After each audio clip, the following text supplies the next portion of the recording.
यहाँ पर मजीद कुरैशी साहब आए हुए हैं, कदीर मौलाना यहाँ पर मौजूद है, अयूब कुरैशी साहब यहाँ पर मौजूद है और यहाँ स्टेज पे बहुत सारे जिम्मेदारान मौजूद है। और अजीज तरीन साथियों, ये बात आप लोग अच्छी तरीके से समझ गए होंगे, ये जितना प्रकरण अभी 1 महीने से या 15-20 दिन से चल रहा है, तो ये क्या चल रहा है, ये कहाँ लेके जाके हमको जो है जकड़ा जा रहा है और हम पूरी तरीके से कानून के शिकंजे में फंसे हुए हैं। और कानून के शिकंजे से हमको बाहर निकलना है तो किस तरह निकलना है। और ऐसा नहीं है कि गाय जो है, इस वक्त बिरादरी जो है ना, तारीख कुरैश बिरादरी तारीख के सबसे बदतरीन दौर से गुजर रही, बहुत बदतरीन दौर से। अंग्रेजों के जमाने में भी ये हालात नहीं थे, मुगलों के जमाने में भी ये हालात नहीं थे, और ना बीच में ये जो आजादी के बाद से जितना टाइम गुजरा उस वक्त भी ऐसे हालात नहीं थे। आज इस हालात से बिरादरी गुजर रही है और इसमें हमको अपना एहतसाब करना बहुत जरूरी है कि इन सारे मसाइल से हम लड़ेंगे कैसे। हमारे पास वसाइल कितने हैं, जितने वसाइल है उन वसाइल को हम कैसा इस्तेमाल कर सकते। हमारे पास अगर थोड़े मसाइल भी है, थोड़े मसाइल में हम जीत कैसा हासिल कर सकते हैं, ये बात हमारे को समझने की जरूरत है अजीज तरीन साथियों। क्योंकि हमारी तारीख भी है कि 313 गालिब थे, कम वसाइल में भी, थोड़े वसाइल में 313 गालिब थे। आजमाइश तो जब भी बहुत थी, क्या आजमाइशें जब हमारे पास नहीं थी, लेकिन आजमाइश से निकले। आप आजमाइश के एक मिसाल देता हूं और फिर आप पूरी इस कुरैश बिरादरी ने उस जगह पे अपने आप को रखना देखना है जिसको हम मानते हैं। मैं बिलाल रज़ियल्लाहु ताला अन्हु की एक मिसाल आपके सामने पेश करता हूं कि ऐसी सख्त आजमाइश में वो बाहर निकले और कामयाबी हासिल की। मालूम है आपको कुफ्फार मक्का क्या किया करते थे, क्या किया करते थे।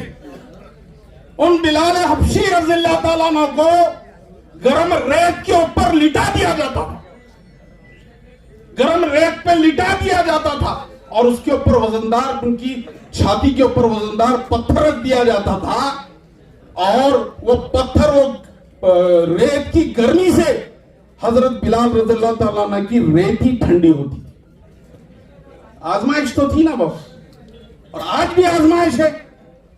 अब इस आजमाइश को हम किस तरीके से निकाल सकते बाहर, उसके लिए जो जकड़ा पिंजरा हमारा कानूनी पिंजरा है, एक ही रास्ता है इस तरीके साथियों।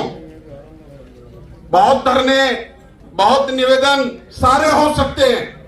हम देख रहे हैं कि किसानों का एक बहुत बड़ा दिल्ली के अंदर जो है बड़ा जो है धरना कायम हुआ, कितने महीने वो धरना चला, कितने लोगों ने वहां पर शहादत नसीब करी।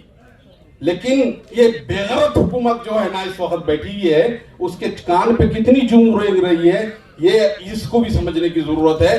हमने 8-10 दिन पहले ही, हाजी साहब भी मौजूद थे, ईसा हाजी भी, बंबई के अंदर निवेदन, आज तक उन्होंने हमारे को रिटर्न कोई जवाब नहीं दिया, कोई जवाब नहीं दिया। लेकिन कानून से लड़ना है। हमने एक लेटर फिर डाला कि हमने जो निवेदन आपको फला फला तारीख को दिया था, उसका जवाब आपने हमको अभी तक क्यों नहीं दिया।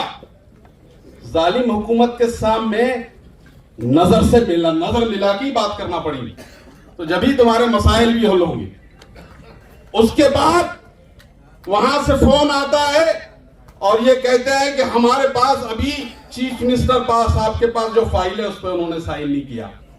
हमने बोले ठीक है, अगर उनको वक्त नहीं है हमारे मसाइल हल करने का, तो फिर इंसाफ का रास्ता है, कानून का रास्ता है। और वही लेटर को लेके हम कानून के पास गए, वकील के पास गए, कोर्ट में गए। इंशाअल्लाह हम कोर्ट से और लेके आएंगे। नर्वस होने की जरूरत नहीं है किस तरीके साथियों।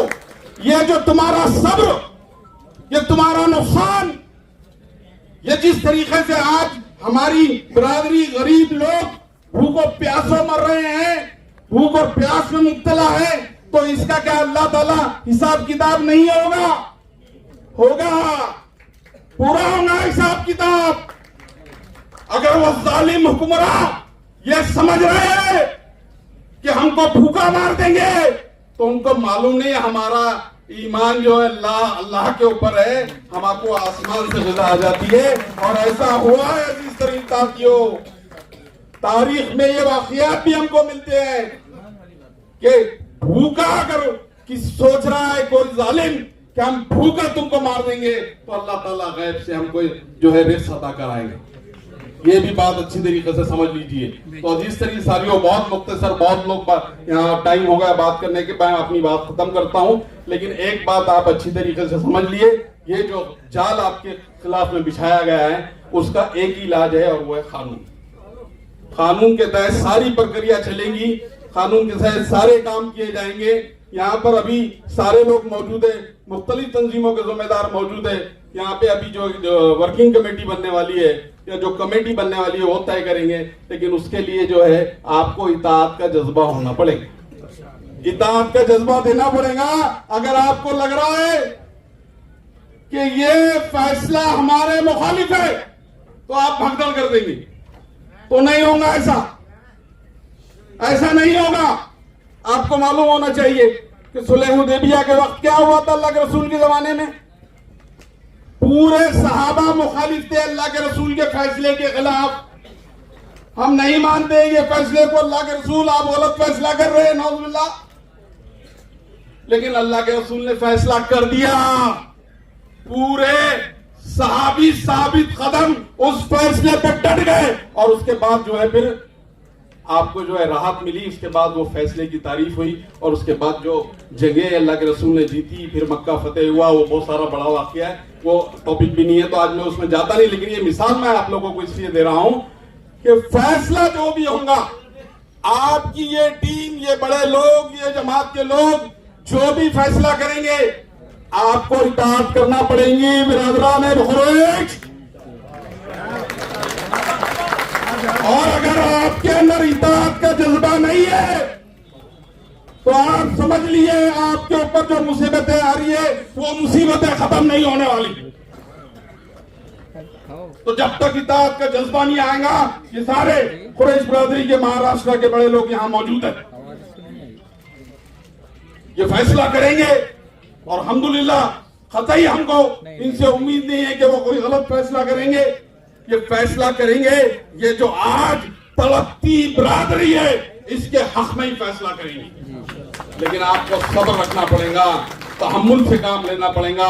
अगर सब्र और तहम्मुल अगर अंदर अपने आ जाए तो इंशाअल्लाह अजीज आने वाले रास्ते बहुत अच्छे बनेंगे, और आने वाले रास्तों में कुरैश बरादरी के लिए एक नया लाइन ऑफ एक्शन कायम किया जाएगा।